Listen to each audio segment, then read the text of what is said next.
নিমাহি actually মোৰ client বুলিয়ে ক'ব পাৰে, ক্লায়েণ্ট ধৰণে আহিছিলে তেখেতে।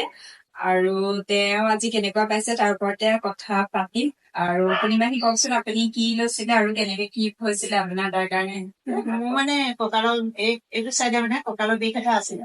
তাৰপিছত তলৰ পৰা মানে বস্তু এটা দাঙিব নোৱাৰো। তাৰপিছত এনেকুৱা বিষ ডাক্তৰ ক্লিনিকটো ল'লে ভাল পাওঁ। খোৱাৰ পিছত মই মানে নাই, এইটো কথাই নহয়। বিষৰ বেজীটো লৈ থাকিলে মানে হেৰি হয় নহয়। আপুনি এনে কিহত কৰে? মই হেৰি কৰো মেডিকেলৰ মেডিকেলৰ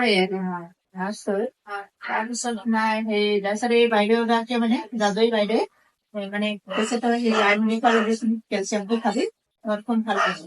এই টুটনিও আছিলে।